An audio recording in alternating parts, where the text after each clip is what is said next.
Bien, chicos, buenas tardes a todos. Espero que estén bien, espero que estén teniendo una excelente semana. En esta ocasión vamos a repasar algunos temas cortos, ¿no? De neuroanatomía que van a ir complementando de a poco el avance general de lo que es todo este bloque del tercer parcial, ¿no? En este caso, me gustaría que empecemos a tocar el tema de irrigación del sistema nervioso central, ¿no? Para hablar de la irrigación del sistema nervioso central, tenemos que hablar primero o tener en cuenta que este está dado por dos sistemas, ¿ya? Entonces, empezamos con la irrigación, vamos a hacer unas anotaciones. Tenemos la irrigación del sistema nervioso central. Está dado por dos sistemas. El primer sistema es el de la arteria carótida interna.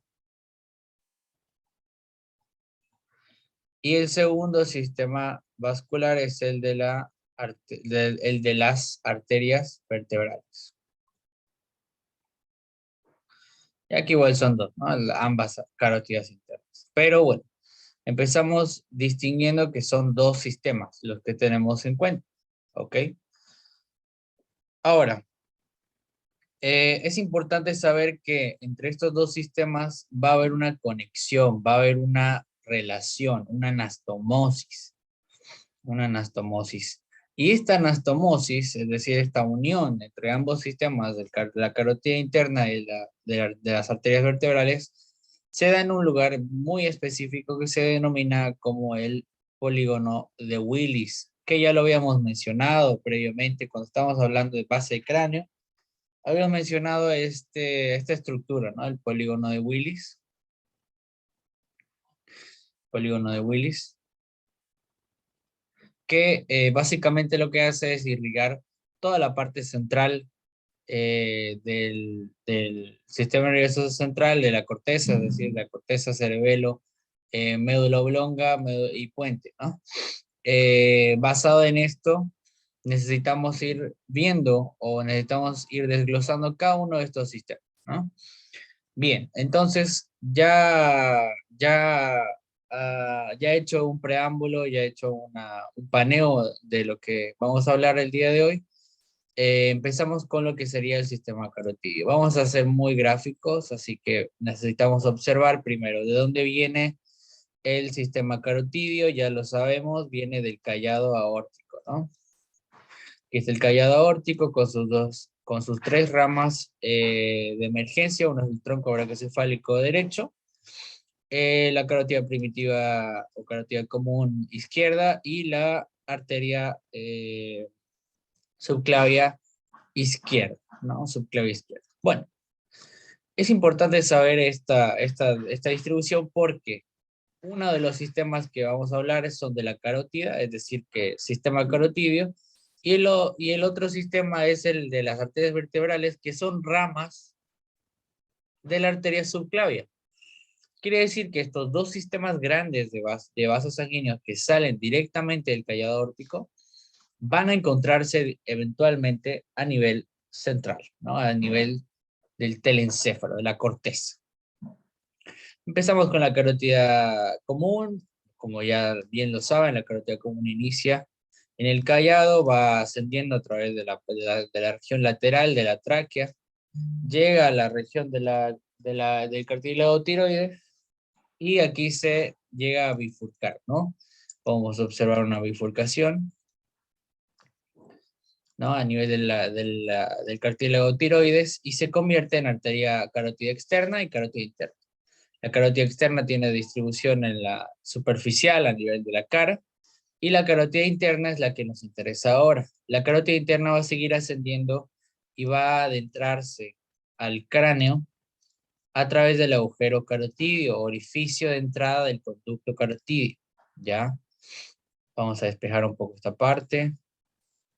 La carótida externa nos sirve ahora. Ya, esto sacamos. Bien. Entonces, fíjense, la carótida interna que está aquí está ingresando a través del orificio de entrada del conducto carotídeo. Este conducto carotídeo tiene la disposición de un bastón, ¿no? Habíamos dicho que tiene forma de bastón, porque empieza así y se va a y se va a horizontalizar, ¿no? Empieza vertical y se horizontaliza y va a ir a terminar ¿a dónde? Va a ir a terminar al vértice del peñasco, ¿no? Entonces vamos a ir observando de una vista interna cómo es que sale esta arteria, ¿no? Fíjense. Este es el temporal, ¿no? Este es el peñasco y fíjense qué arteria está saliendo por ahí. La carótida interna, ¿no? Entonces estábamos aquí abajo. Ahí fíjense cómo es que se marca azul, ¿no? Se marca azul. Estamos ingresando a lo que es el peñasco, hace el codito y pasa a ingresar a el endocráneo, ¿no? Es decir, atraviesa el conducto carotídeo y llega al endocráneo. Bueno, esa es una de las primeras arterias que necesitamos observar, la carótida interna, cómo es que llega a hacerse interna, ¿no? Este es el seno cavernoso, no vamos a hablar todavía del seno cavernoso. Lo que nos interesa saber es que la carótida interna, una vez ingresa al endocráneo, va a ir dando sus ramas, ¿no? Va a ir dando ramas colaterales, la cerebelosa media, cerebelosa inferior, la arteria oftálmica, ¿no? Las ciliares posteriores, ciliares anteriores, entre otras, y ramas musculares, ¿no? Pero lo que más me interesa aquí es que la arteria, eh, la arteria carótida interna va a formar parte de un sistema que es el que estábamos hablando anteriormente, que es el del polígono de Willis. Ya el polígono de Willis, que vamos a observarlo ahora con más detalle, con más meticulosidad.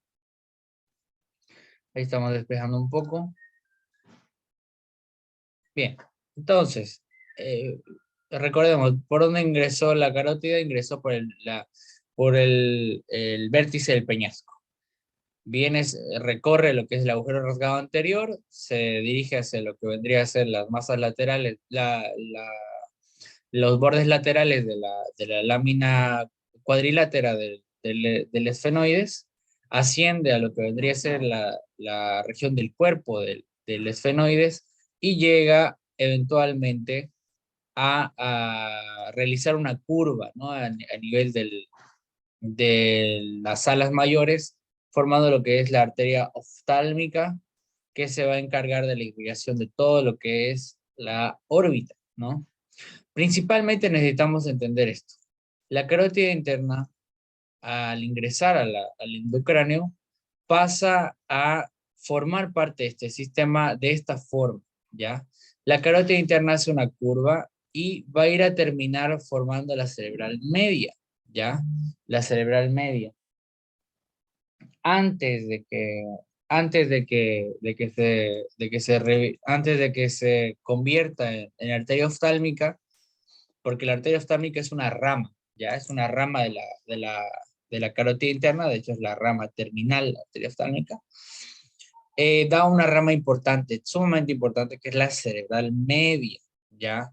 ¿Por qué es importante la cerebral media? Porque la cerebral media me va a irrigar todo lo que es eh, todo lo que es la cisura silviana, es decir, todo lo que es la cisura oblicua o lateral de mi corteza, ¿ya?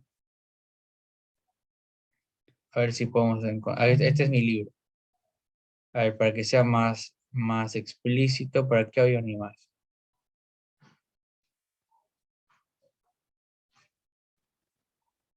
Aquí está. Fíjense, la cerebral media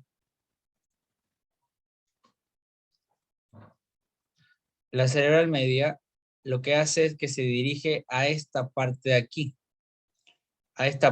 se dirige a la cisura silviana, ¿ya? O también llamada cisura lateral de Silvi, o oblicua de Silvi.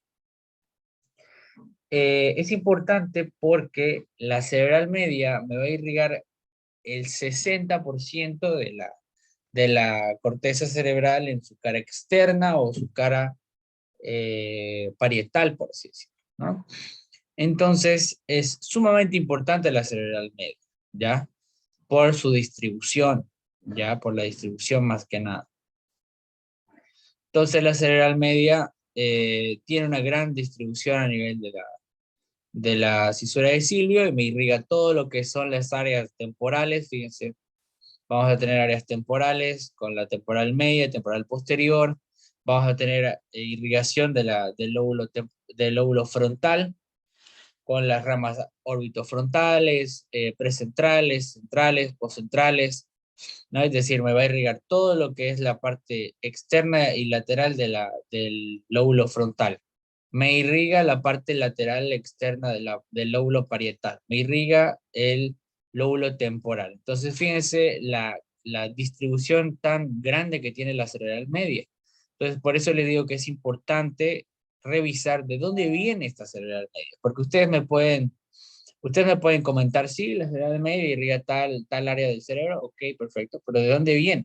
Ya, rama de qué sistema arterial. Entonces ya sabemos de qué sistema viene, ¿no? Estamos hablando del sistema de la carótida interna, ¿no? La cerebral media. Entonces, fíjense, esta es la cerebral media.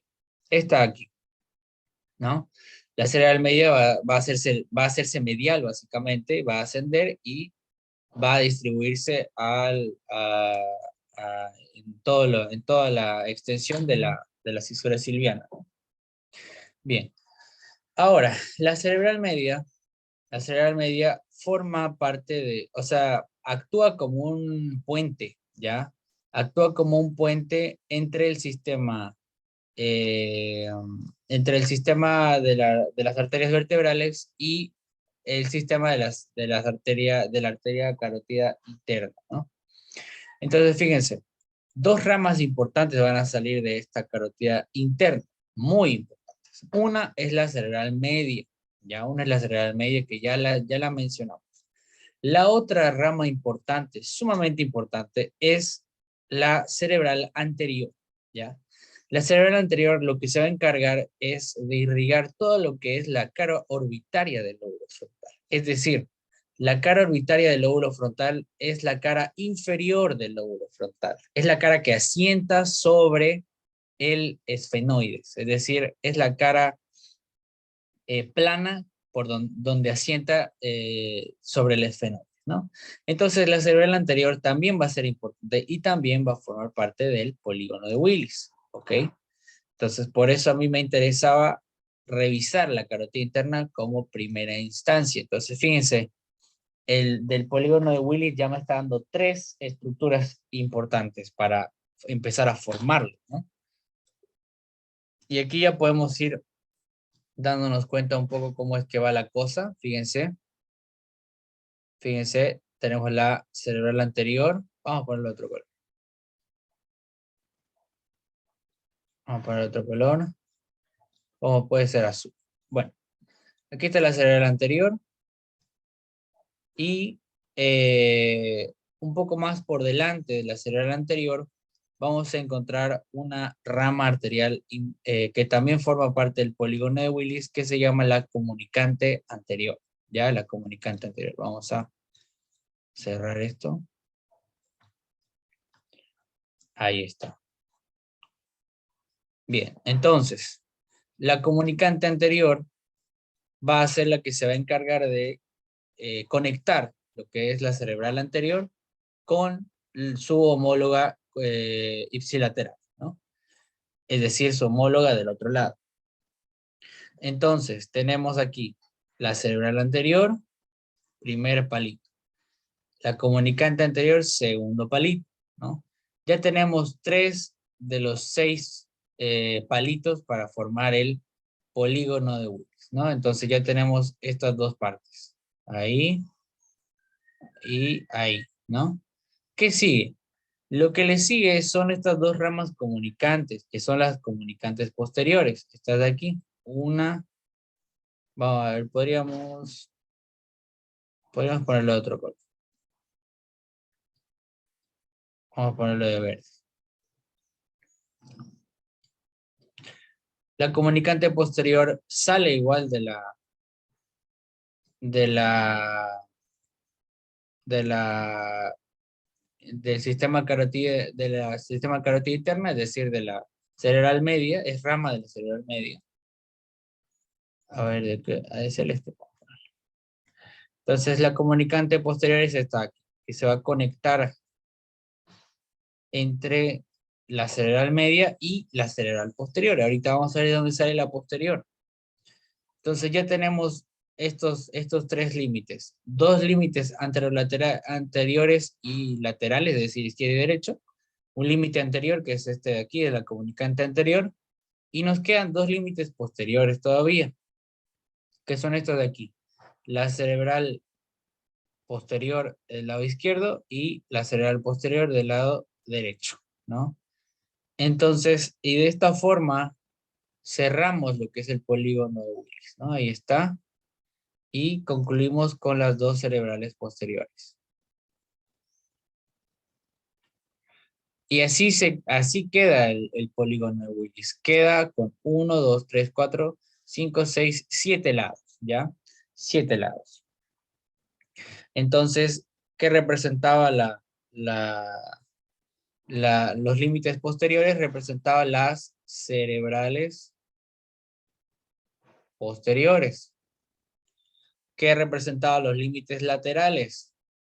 Representaba las comunicantes, ¿ya? La comunicante posterior.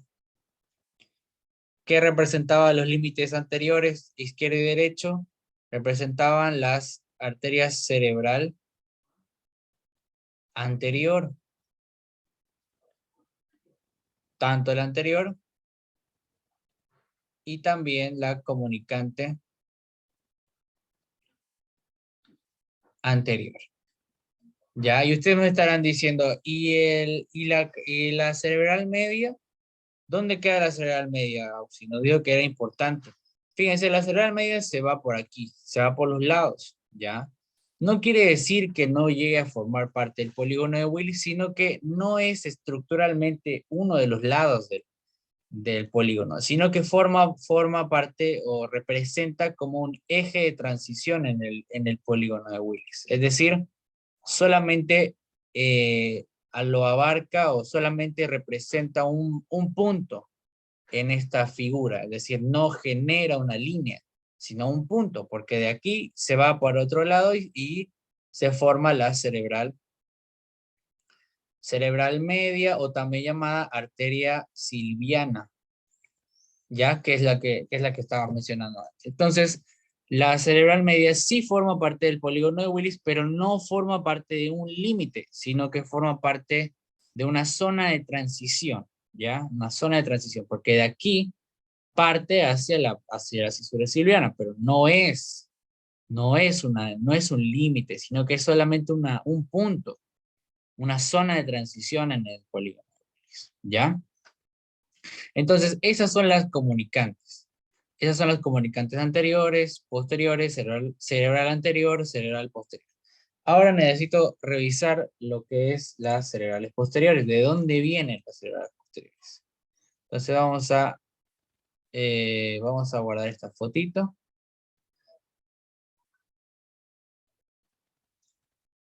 Vamos a borrar. Bien. Entonces, vamos a ver lo que es la parte de la cerebral, de las ramas derivadas del sistema subclavio, ¿no?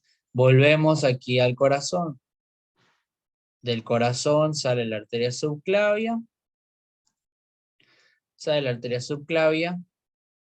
hace un codito y me va a dar una arteria ascendente, una rama ascendente, que es la arteria vertebral. La arteria vertebral ingresa a lo que es el conducto vertebral, al canal vertebral, perdón, a través de orificios. Ya hay orificios vertebrales en cada una de las vértebras. A partir de C6 para arriba es entre C6 y C7 es por donde ingresa la arteria vertebral, ¿no? Una vez ingresa, empieza a ascender a través de esta serie de orificios vertebrales que están dados por las vértebras, ¿no? Es decir, por las placas laterales de las vértebras, van a seguir ascendiendo y van a terminar ingresando al endocráneo por una zona específica que se llama el triángulo de Tilaux, ¿ya? El triángulo de Tilaux. Bueno, cuestión que una vez ingresan al endocráneo va a suceder lo siguiente. Vamos a poner todo lo que es sistema nervioso. Por un momento necesitamos visualizar esto. Lo que va a pasar es lo siguiente. Esta arteria se va a hacer anterior, ¿ya? Es decir, va a transcurrir por la cara anterior de eh, de la médula espinal, de la médula oblonga.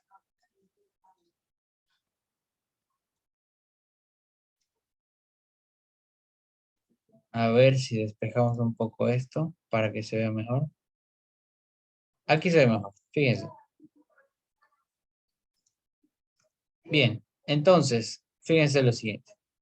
Mi arteria vertebral ingresó al endocráneo a través de ese agujero que les dije, el agujero de Tilaux, y se hace anterior, ¿ya?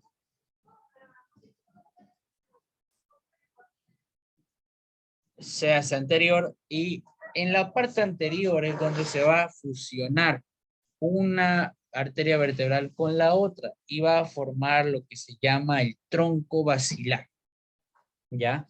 Entonces recorre todo lo que es la médula oblonga, recorre todo lo que es la médula oblonga en la parte anterior y una vez llega al puente, una vez llega a la protuberancia, se va a fusionar y se va a convertir en lo que se llama el tronco basilar. Ya el tronco basilar hace referencia al puente, ya al puente.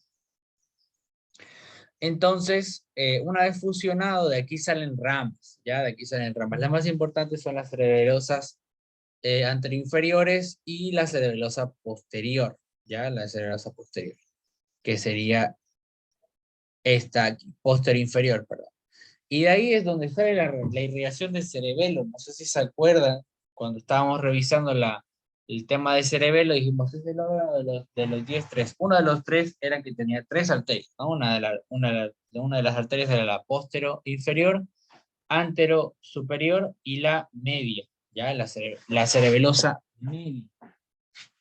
Pero, qué manera de ver mosquitos, señor. Por favor.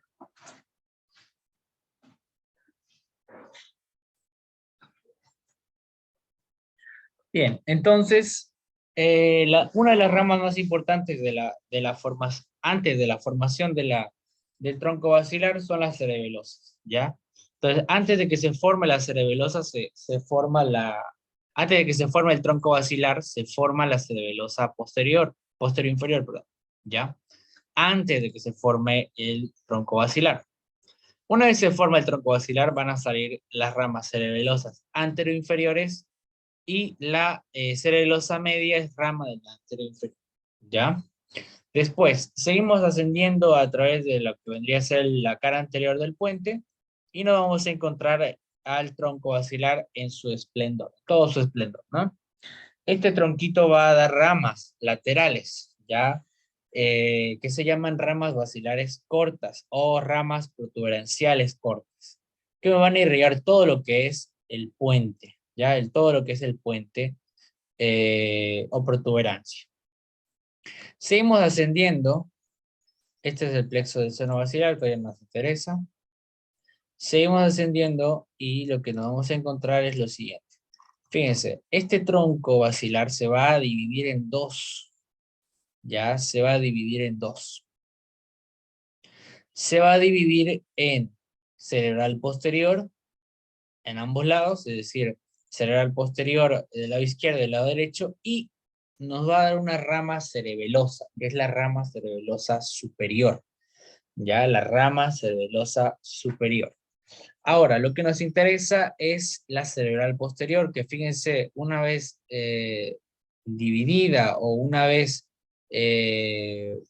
bifurcada este tronco basilar, se va a formar la cerebral posterior. Y si podemos observar sin el sistema nervioso central, fíjense, prestan atención, no pierdan la vista y volvemos a lo que vendría a ser la estructura de mi polígono de Willis, ¿no? Aquí están las, eh, las arterias cerebrales posteriores, ¿no? Las cerebrales posteriores, que lo que van a hacer, me irrigan principalmente lo que es la cara interna, me irrigan principalmente la cara interna de los lóbulos, ¿no? Es decir, la cara interna de ambos hemisferios, del hemisferio cerebral izquierdo y el hemisferio cerebral derecho, ¿no? La cara interna. Y también la principal función, aparte de irrigar parte de la cara interna de ambos hemisferios, es que irriga todo lo que es el lóbulo occipital, principalmente, primordialmente es el lóbulo occipital, ¿ya? Junto con la rama calcarina, la rama parietal, etcétera, etcétera, me irrigan lo que es el área parietal de la corteza, ¿ya? El área parietal de la corteza. Y bueno, básicamente así es como empieza la irrigación del sistema nervioso central, cuando hablamos del sistema carotidio y del sistema vertebral. Entonces, lo que quiero que quede claro es que para empezar el estudio de estas estructuras, tenemos que tener en cuenta que las tres arterias principales son la cerebral posterior, cerebral media y cerebral anterior. Si ustedes me empiezan a desarrollar de esta forma, le va a ser mucho más fácil entender todo lo que es irrigación de corteza, ¿ya? Todo lo que es irrigación del sistema nervioso central. Entonces, dicho esto, cerebral media, cerebral posterior y cerebral anterior son las ramas que tenemos que tener en cuenta. Después hay ramas colaterales como la coroidea anterior, coroidea posterior, comunicante posterior, que coadyuvan a la irrigación, pero que no son determinantes al momento de hablar de distribución vasculotopográfica, ¿no? Sino que pasan a ser arterias de segundo orden, ¿no? Pero igual son importantes. ¿Por qué me interesa saber esta distribución vascular? Auxi, por favor, explíqueme, ¿para qué me sirve esto? El por qué es el hecho de que cuando hay un paciente, por ejemplo, un paciente que está sufriendo un ACV, ¿ya? Un ACV, un accidente cerebrovascular. ACV. ¿Qué es lo que se hace para estudio de inicio? Es decir, ¿cuál es el estudio de rigor de un ACV? Primero tienes que hacerle una angiografía. Angiografía. Angio quiere decir vaso sanguíneo y grafía es un gráfico. ¿Qué es lo que se hace? Se inyecta contraste. Contraste, que es una sustancia líquida de alta densidad que al momento de hacer ya sea una tomografía o una radiografía, resalta en la imagen, ¿ya? Resalta. Por eso se llama contraste. Contrasta. Ese líquido va a contrastar con la imagen total que se va a obtener, ¿no? Entonces, al hacer la angiografía, vos estás revisando la irrigación de tu cerebro, estás revisando la irrigación de tu paciente y estás viendo que algo se atoró en una rama colateral de la cerebral posterior, por ejemplo, ¿no? ¿Qué está la cerebral posterior? Por ejemplo, la arteria calcarina, por ejemplo, deja de observarse, en la angiografía, ¿ya? se pone oscura y no aparece la arteria calcarínea. No está en la angiografía, ¿no? Sino que debería estar porque ese líquido de contraste eh, transcurre a través de todos los vasos sanguíneos de tipo arterial. Entonces, ¿por qué no se está dibujando la arteria calcarina? Y porque puede que algo esté obstruyendo esta parte. Entonces, si yo ya veo que una rama arterial no está siendo irrigada, no está manifestándose en mi angiografía, entonces quiere decir que hay algo obstruyendo este paso. Hay algo obstruyendo a esa rama arterial, ¿no? Entonces, de esta forma es que aplicamos el conocimiento de anatomía y llevamos a la clínica, a la neuroclínica, ¿no? Entonces, por eso es importante saber esta distribución de las arterias. Obviamente, hay expertos, ¿no? De este tema, pero ustedes tienen que ir revisando, ¿no? Entonces, ese es el eje central de lo que es irrigación de, eh, del sistema nervioso central del cráneo, ¿ya? Ya después la cerebral media, fíjense cómo es que se va a distribuir. Podemos ponerlo del cerebro aquí. Vamos a ocultarlo y fíjense. El temporal igual lo sacamos. Este es temporal superficial posterior, este meninge anterior. No, no nos interesa. Entonces, fíjense, toda esta distribución arterial, fíjense lo extensa que es. Es tremendamente extensa. Y todas están saliendo de una rama. ¿Cuál es esa rama? Cerebral media, es la que está de azul.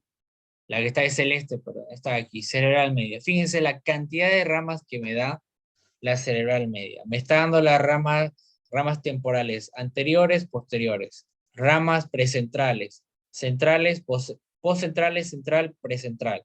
No, digo, precentral, central, postcentral. Me está dando ramas parietales posteriores o calcarinas.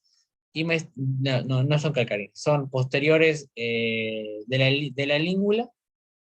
Después me está dando temporales oblicuas, entre otras ramas, ¿no? Entonces, es tremenda la distribución de la cerebral media, ¿no? Es tremendamente amplia. Por eso es que se dice que es la más importante, ya, la cerebral media, porque me irriga todo lo que es la distribución externa de la región frontal.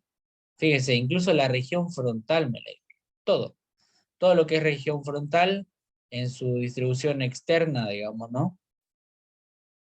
Eh, Frontovasal, lo que es la prefrontal, la arteria del surco precentral, central, después hablamos del surco central, postcentral, la arteria parietal posterior, parieto occipital, la temporal anterior, temporal posterior, ¿no?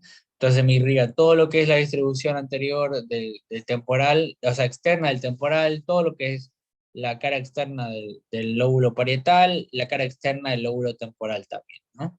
Entonces, frontal, parietal, temporal.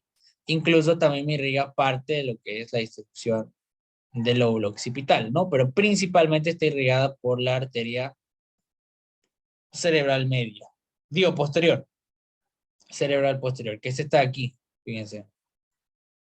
Esta, cerebral posterior. Fíjense por dónde está transcurriendo, ¿no? Aquí está la cerebral posterior, viene por aquí, viene por acá atrás, y me va a irrigar todo lo que es la cara interna de ambos hemisferios de la región occipital, y me va a irrigar principalmente la distribución externa del lóbulo occipital, ¿no? Es decir, todo lo que es el área, las áreas visuales, ¿no? Áreas visuales 17, 18 y 19 de Brodmann, ¿no? Entonces, importante la cerebral posterior, porque ante un compromiso de la cerebral posterior, por ejemplo, una oclusión de la cerebral posterior, por XZ motivo, como les digo, un ACV hemorrágico, en este caso sería un ACV obstructivo, ¿no? Emboligénico, sería por un émbolo.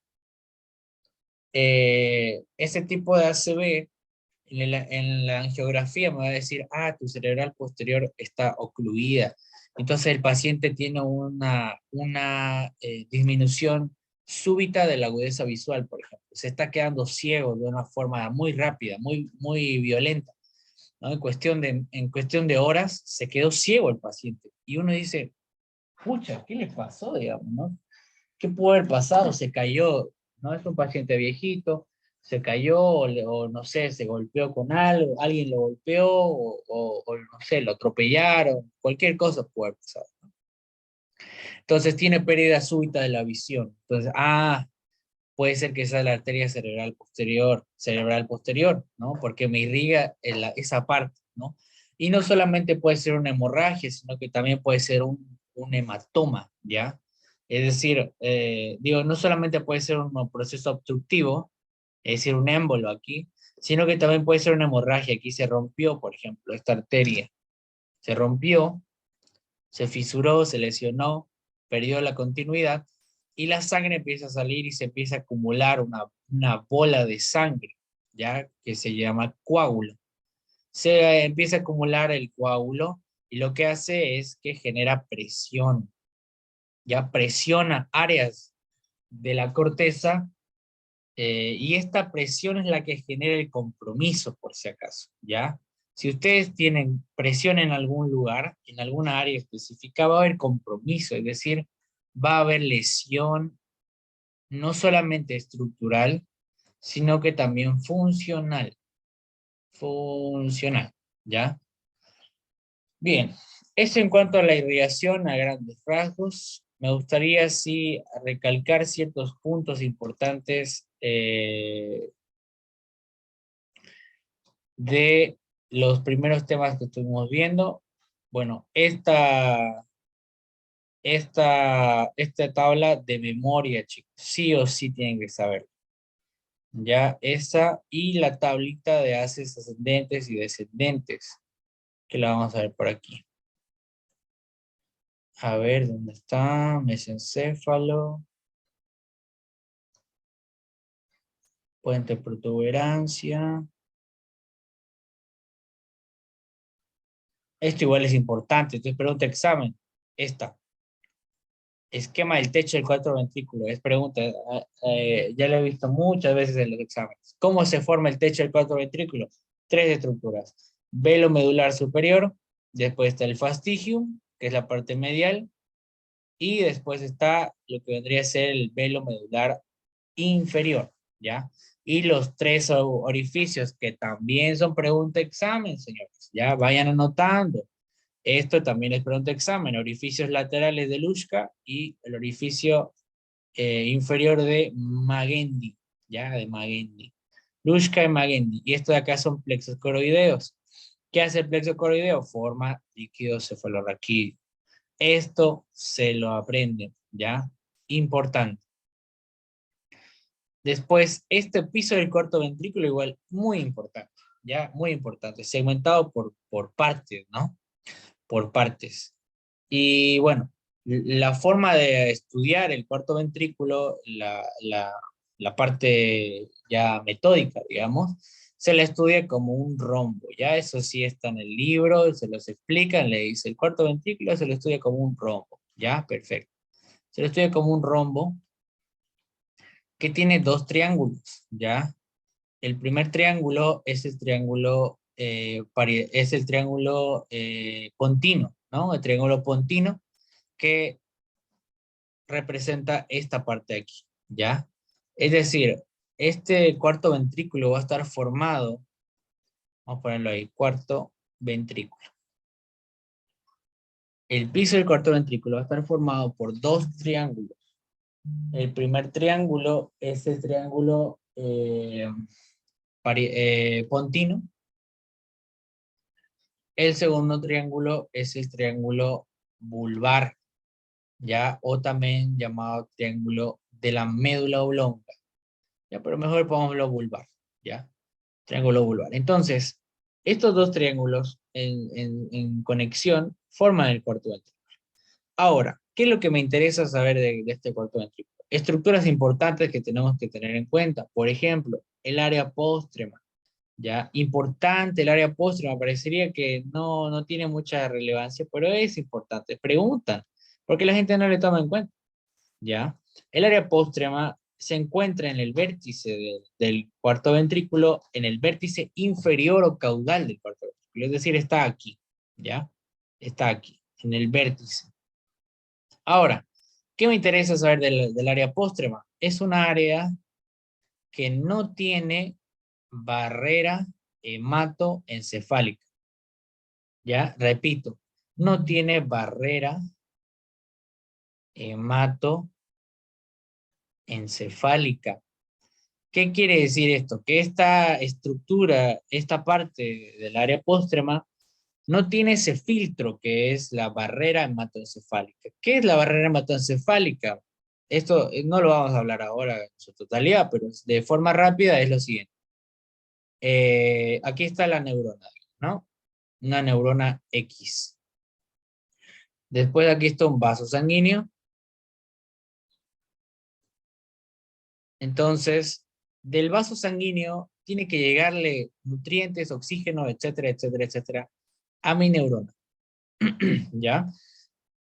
La neurona no se irriga de forma directa, no podría irrigarse de forma directa porque la sangre, ya les había explicado, está llena de toxinas, está llena de fármacos, está llena de hormonas, está llena de proteínas, está llena de lípidos, está llena de muchas cosas, ya muchas cosas que podrían dañar a mi neurona. Entonces, ¿qué es lo que hace? Lo que hace es que el sistema nervioso central se irriga, se nutre, pero la condición es la siguiente.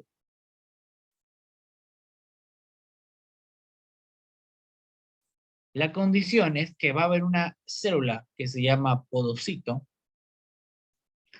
que le va a decir, bueno, yo voy a sentarme aquí en el vaso sanguíneo y dame todo lo que necesito, pero nada más.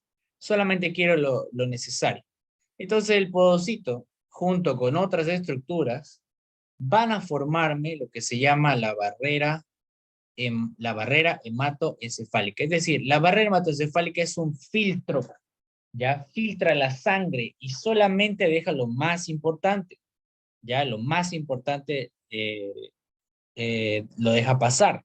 Lo demás no lo deja pasar, porque es un filtro parecido a lo que hay en el riñón, ya muy parecido, solamente que esto ya es mucho más especializado, ¿no? Entonces, eso es lo que pasa. Entonces, le da protección, pero, ahí está el pero, hay algunas estructuras del sistema nervioso central que no tienen barrera hematoencefálica, es decir, que no tienen una protección, no tienen un filtro, ¿ya?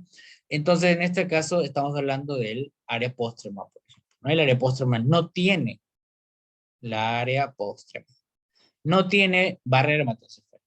Es por eso que cuando el paciente consume alcohol, se intoxica o XZ motivo, el reflejo del vómito se estimula por irritación, ¿ya? El área póstrema lo que se encarga es de regular el reflejo del vómito, regula el reflejo del vómito. Entonces, cuando consume sustancias que son agresivas, que son corrosivas, como el alcohol, las drogas o cualquier otra sustancia, esto se irrita y te genera vómitos, ¿ya? Te genera vómitos. Bien, después están otras estructuras como el colículo del séptimo par, el trígono del hipogloso, es decir, el trígono del doceavo par. Después está el ala gris, el ala gris interna, el ala blanca externa. Después está la sustancia perforada posterior, ¿no? Todo lo que, y esta parte de aquí son los ganglios laterales del nervio estatoacústico. Aquí en el vértice los vértices laterales del cuarto ventrículo se encuentra el complejo nuclear del octavo par, por ejemplo, ¿no? Complejo nuclear del octavo par. Y así, las estructuras del piso del cuarto ventrículo son importantes, ¿ya? Muy importantes. Tienen que repasarlo con detenimiento el cuarto ventrículo, ¿ok? Bien, después ya para concluir un poco este repaso, no voy a hacerlo muy largo porque ya lo vimos todo esto.